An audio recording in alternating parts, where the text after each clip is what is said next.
Tiffany Yu, welcome to the Trips and Global on Wheels podcast hour. I'm going to read the shorter version of your bio, just for people who are not as familiar with you, okay? So, Tiffany Yu is the CEO and founder of Diversability and a TEDx speaker, three times TEDx speaker, in fact, and the author of the Anti-Ableist Manifesto, Smashing Stereotypes, Forging Change, and Building a disability inclusive world. She started her career at Goldman Sachs before becoming a speaker and writer on disability. At the age of 9, Tiffany became disabled as a result of a car accident that also took the life of her father. So, Tiffany, once again, welcome. Was there anything that you wanted to elaborate from the bio that I just read? No, I think you did a great job of it. The book has been out for a month now, and it's been really great to see how the reception has been so far. Yeah, that's great. And so let's start with diversibility, right? It seems like that has been a big part of your life's mission. What inspired you to start diversibility? So we have a little bit of an idea from the bio, but feel free to Yeah, elaborate a little further. of course. So the best way to think of us at Diversibility is we're kind of like a disability employee resource group that exists outside of a company. And I actually think that one of the ways that we are more disempowered as a disability community is the ways that systems continue to isolate and exclude us. And so essentially, after I became disabled when I was 9, I felt very isolated and excluded in my experience. And I would later learn that it was actually in community that I would find my voice as a disability advocate.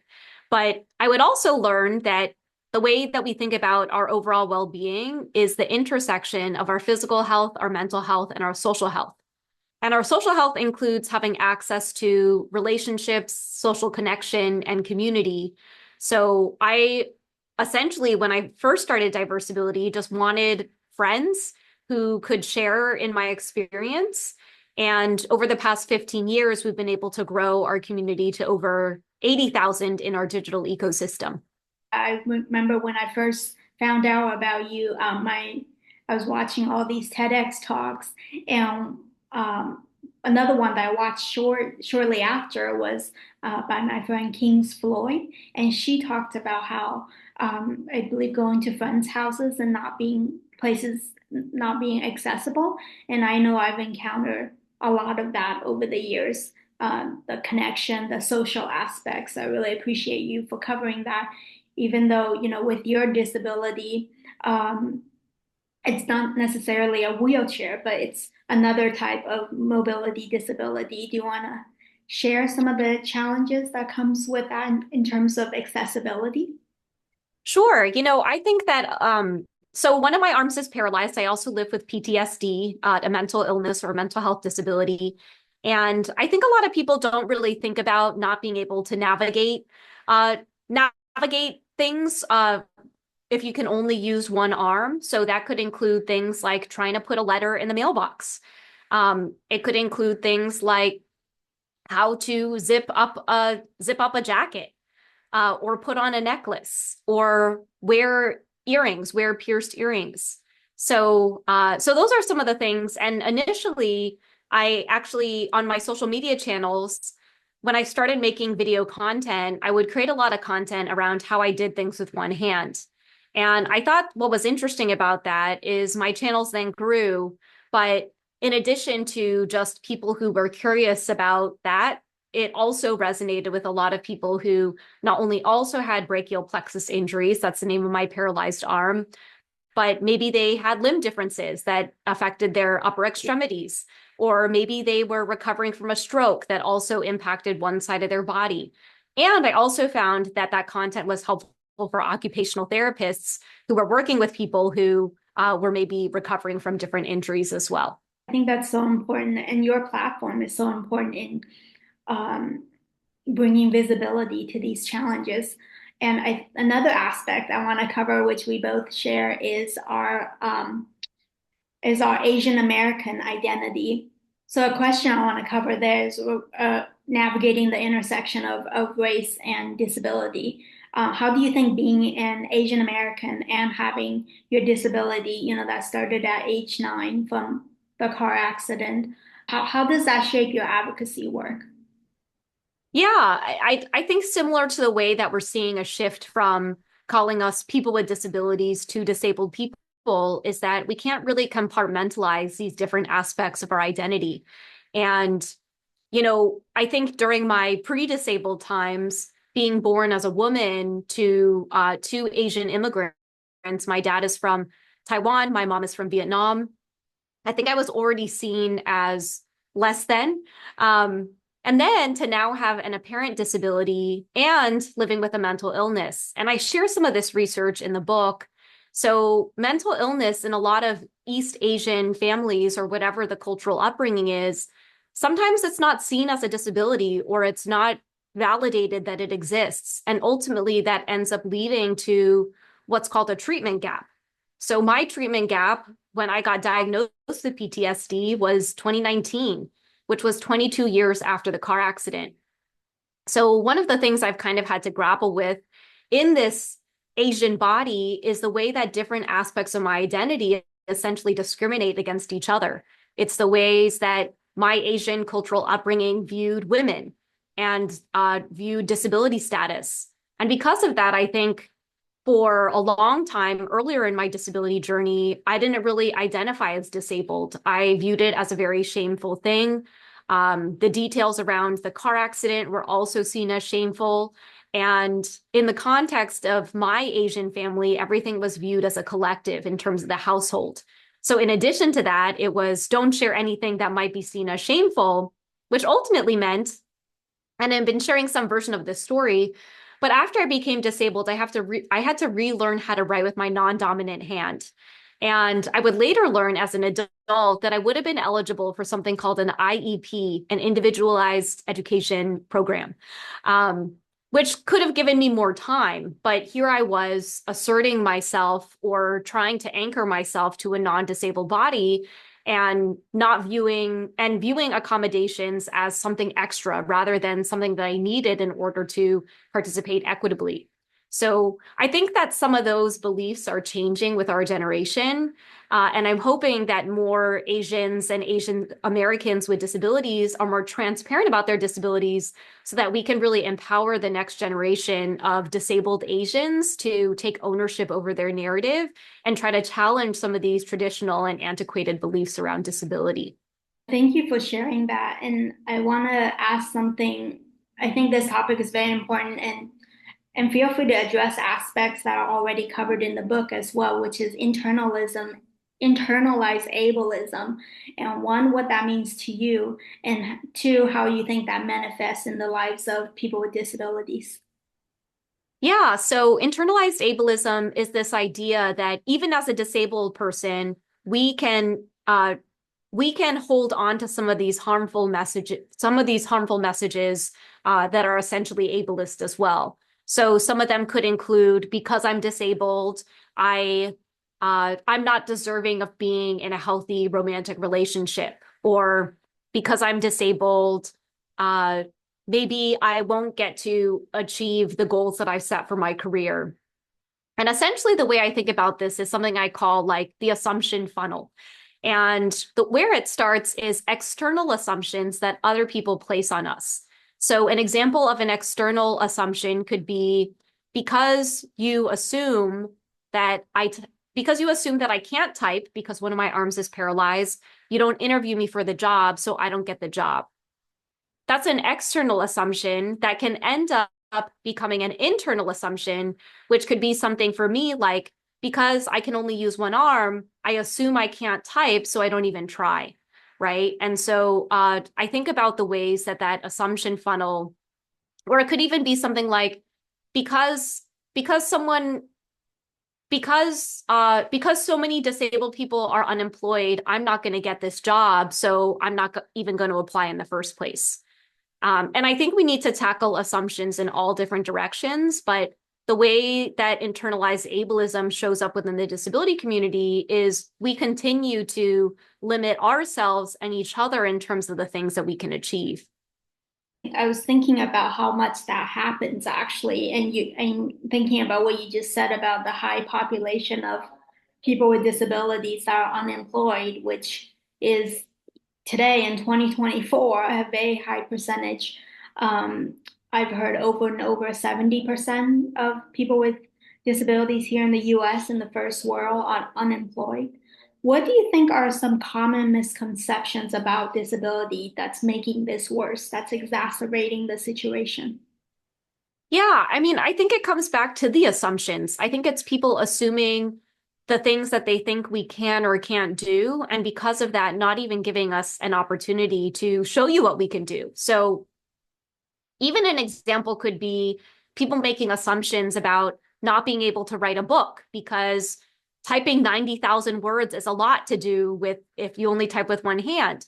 But there's so many different accessibility tools that you can use. And so I do share this in the book as well. I wrote the entire first draft of the book using speech to text technology. Every chapter was a transcript that then, or every chapter I recorded by just talking it out, and then it turned into a rough transcript that I could then use as the start and edit to become the chapters that you end up reading in the book. So really it's kind of tackling those assumptions in the first place. But I think that the biggest assumption is that people think that we can't work or that we can't do the job. Um, so that's why I've always been a big fan of whether it's apprenticeship programs or internships or even contract positions that give disabled people an opportunity to show you that we applied for the job because we thought that we met the qualifications and were able to do it. I think another part of it is it's not just the point of entry, but disabled people, we're not just eligible for entry level roles. It's thinking about helping us find not only jobs, but helping us build careers. So not just that first job out of college or that first job after our education.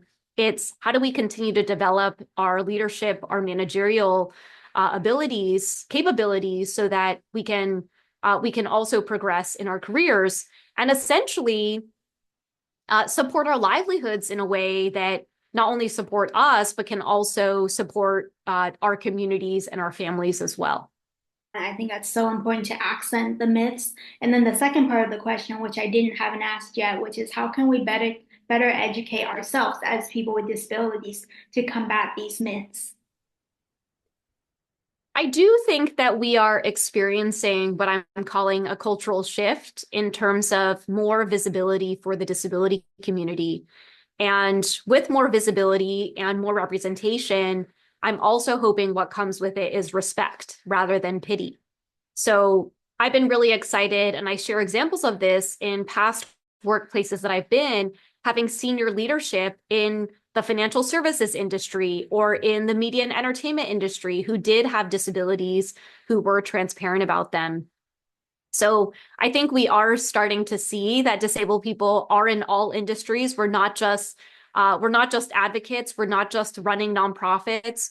We're not just content creators. We're not just in entertainment and media. We're lawyers. We're bankers. We're tech people.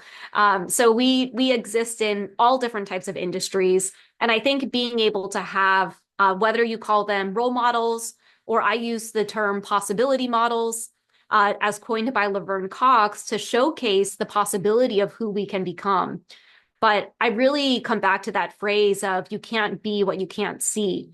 And this is why I'm so excited that hopefully this cultural shift does continue, that like now you can be an author, right? Or now, I look at some of the roles that I've had, like you can be an investment banker, you can be a recruiter, you can be a disabled broadcaster, you can work at be a disabled person who works at a startup. Like you can literally do any roles that you would like. And there are some roles that specifically would not be good for me. So I would say being someone who has to carry a lot of heavy things, like someone who works in like package delivery, that probably wouldn't be for me, right? So I think part of it is increasing the number of possibility models that we have to showcase who you can become, but then also doing the internal work to determine where our strengths really are and to find a role that would really lean into that.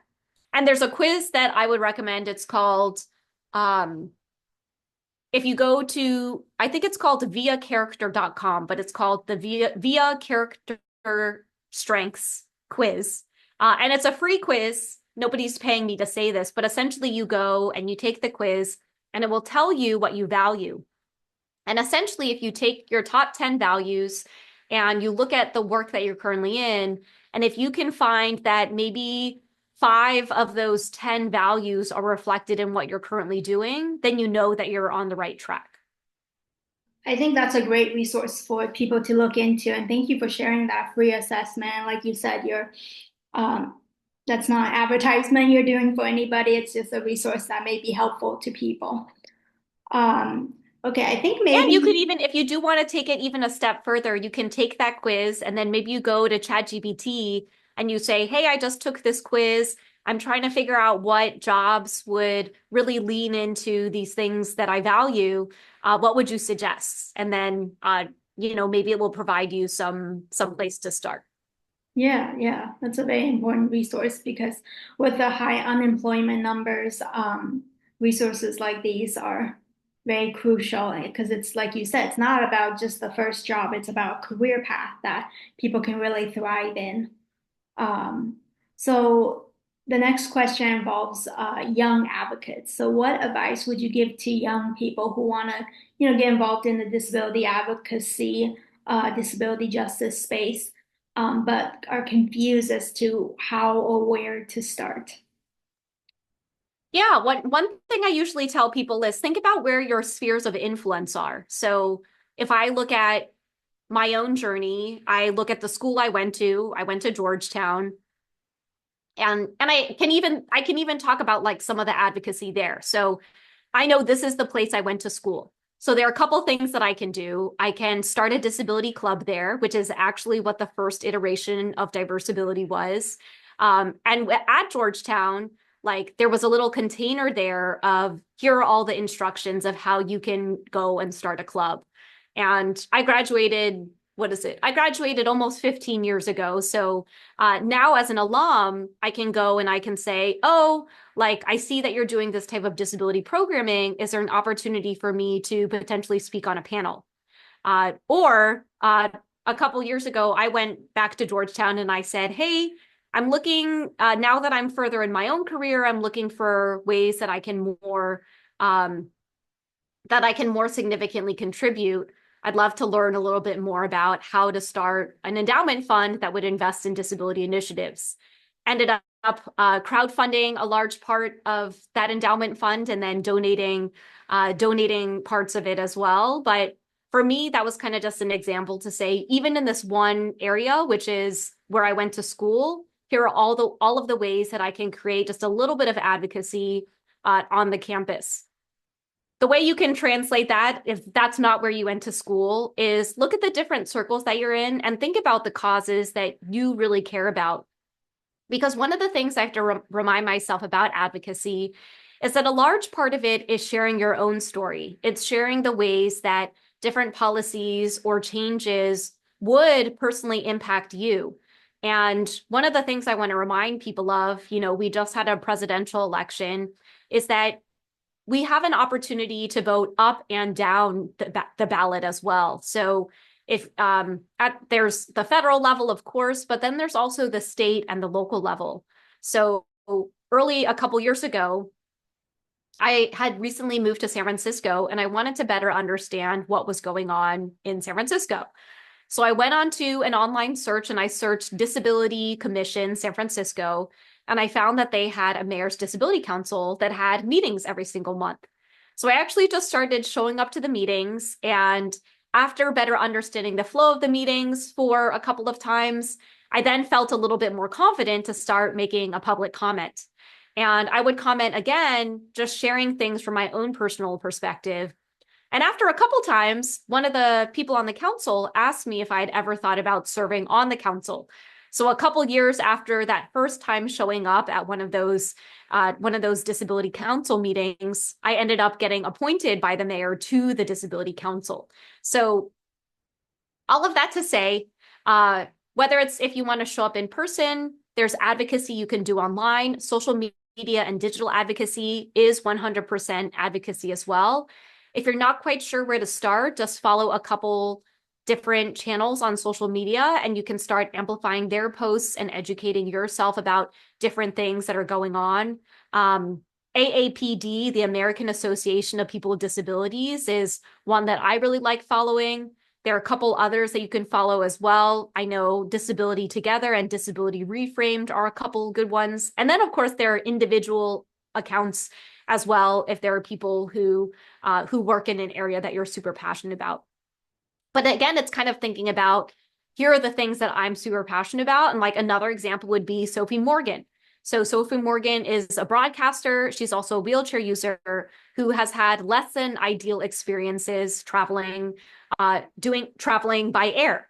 And so she started an initiative called Rights on Flights and has been doing a lot of advocacy there. So again, take a look at your own personal life, see where you may be affected by ableism or the lack of policies in place or the lack of structures in place, to shine a light on some of those things so that other people are aware of them. And then figure out if you can build a little bit of community in solidarity to carry that work forward. And as you know, with the development of AI, and you were just mentioning ChatGPT, technology is going to become more and more a part of our lives. How do you envision technology evolving to better serve the disability community in the future? Yeah, one of the things I think about with technology is that to me, it's there to promote accessibility for us. So even in that example of advocacy, and even for these questions, I feel like you could go to ChatGPT and you could say, hey, here's a little bit about me. Uh, how do I get started with advocacy? And then it will give you a couple suggestions. But again, the more specific you are, the more helpful it will be. So I know I have some friends in the disability community who really struggle with writing or responding to emails. And ChatGPT could be really helpful to at least have some place to start in terms of drafting up an email. So my hope is that we don't get forgotten as more technology gets created, but I think a huge part of it is making sure that we continue to show up. And one of the examples I share is with Clubhouse, which became really popular in 2021. It was this social audio network. So it was like social media, but all audio. And because disabled people showed up there, every single Sunday or one time per week, the whole team would come together to talk about different changes that they were making on the platform. And because there were disabled people who were actively using Clubhouse, they started implementing a lot more features that would be beneficial for disabled people. So now on some of these social audio networks, it comes with a transcript. As someone who is an Apple iPhone user, I know that when people send me voice notes now, I have the latest, you have to update it to the latest version of iOS, but now it'll share a transcript, right? So it's, how can we also make sure that we're integrating accessibility into a lot of these features? And I even think about the ways that we're recording this on Zoom right now. The fact that you have an option to turn on captions or an option to get a meeting summary afterward that will highlight, not only notes from what we talked about, but also categorize like what the takeaways are. And then you can download a transcript or download the recording afterwards. So you have other ways to engage in the content. So all of that to say, I really do believe that technology for me exists as a way for all people to participate equitably. For me, it's a way that creates accessibility. It's a way that helps promote accommodations as well. Yeah, I've always been very excited about technology and helping um, and be very helpful in terms of accessibility and making things more accessible for, especially for people with mobility disabilities, but really all sorts of, all different types of disabilities, sensory and whatnot. So the next question is regarding community engagement. And you talked about it a little bit before. But with this question, really just elaborating a little further, what are some innovative ways that you've seen different groups or communities, teams engage with disability advocacy that you think could be a good example for others to follow? Ooh, uh, I think it's just understanding that we as the disability community might mobilize a little bit differently. So I've been really grateful, even back on your question around technology, around the emergence of social media as a way to not only empower the next generation of disability advocates, but also help us find each other quicker. Because essentially, social media to me is the new media. You have your traditional outlets, which for a long time, we as disabled people wished our stories could have been covered in our own ways.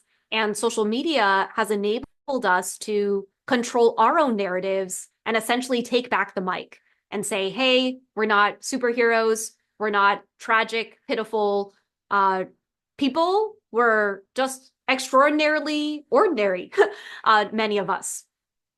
So that was kind of the first thing I thought about in terms of how we mobilize, which is maybe we're not all showing up at a meeting in person in someone's house.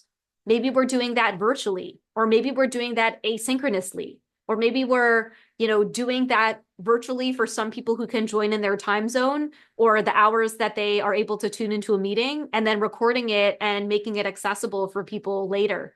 But I guess the biggest thing I would encourage people who are looking to better engage with the disability community is to number one, just understand that we're not a monolith. Everything I've probably said in this podcast, there may be a disabled person who disagrees with it.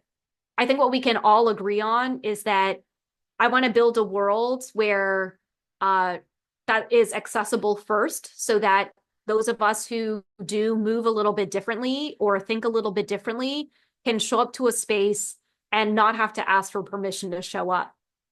I think what we all aspire to be is also respected and not pitied. So I think if we can agree on those, but then again, so our community is not a monolith. So all of that to say is, yes, bring in disabled voices, but not just one, bring in a couple. Engage with different organizations to see what advocacy areas they care most about. Are there things that you can use your own platform to help amplify? Those are great points. So I'm going to go a step further, jumping off of the media point and think of it from a narrative standpoint. So how do you think we can reimagine narratives around disability in literature and media to challenge dominant stereotypes and promote empowerment? Yeah, such a great question. And, you know, as we're recording this, I'm joining you from Los Angeles, which I believe to be the epicenter of narrative change, right? This is the entertainment capital of the US. But entertainment is about narratives, and it's where we can shift narratives and change narratives as well. I think a big part of it is just having more of them. And one of the things I hear here in LA is just a lot of stories are not viewed as marketable or not viewed as mainstream, when there are a billion of us globally who have bodies that are different or minds that work a little bit differently. That doesn't feel like a small market segment to me. So I feel really grateful. That's why I was talking about this cultural shift earlier. I do feel like it's part of this broader narrative shift as well, where I got to write this book that shared a lot of my own personal story in my own way. And one of the things I think has been really interesting about showing up on social media over the last couple of years is at least once a week, I'll get a message from someone who also has a brachial plexus injury, who's never seen someone like them before. And these are people who have lived with brachial plexus injuries. They're probably my age in their 30s, who have lived 3 decades without seeing someone like them reflected.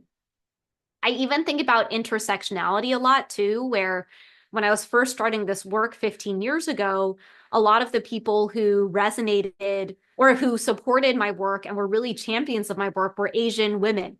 Maybe they didn't share my disability status, but they were really excited to see an Asian woman using her voice, right? Which I think, again, if we lean into stereotypes, I think we were viewed to be seen as like submissive or not speaking up. And now, again, I'm also seeing a cultural shift happen in the Asian American and Pacific Islander community as well, around showcasing that we can show up in solidarity with each other, even though we're not a monolith at all. We may not share history or even language, but people look at us and they assume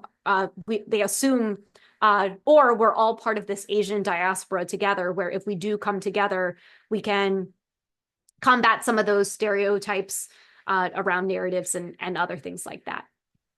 In terms of, this is the last question, and I think a lot of your book will cover either indirectly or directly, probably both, will cover this. So if, and it's rethinking accessibility. So if you could redesign our cities and communities from scratch with accessibility as the primary focus, what changes would you implement? I think about this term from Mia Mingus called access intimacy. And what I love about it is, or my version of it is, again, being able to show up to a space without having to ask permission to show up. So essentially that means, can I show up in this city and have barrier-free access? I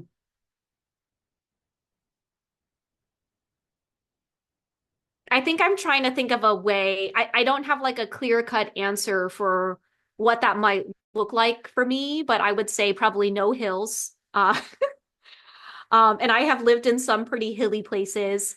But then just also remembering that like accessibility is like, there are real human beings who are impacted by accessibility. So I think about the example that I share in the book of a wheelchair user who has to go through the back entrance and through the kitchen in order to go to a restaurant. And at that point, they get separated from their friends. And even though it's compliant from an ADA perspective, it still feels very disempowering and dehumanizing and can be a microaggression for someone who can't enter in through the same space as the people that they're going to the restaurant, or even sitting with their friends at a concert. So I think it's just rethinking those spaces from a human perspective to say, okay, if people who move or think differently are to enter this space, are they able to do so without having to ask for permission to show up in that space? And then are they able to show up equitably, which to me means you enter through the same place that everyone else enters through, and you're able to engage in the same activity or get the same information as everyone else. Yeah, I can so relate as a manual wheelchair user. I can so relate to the example you just gave.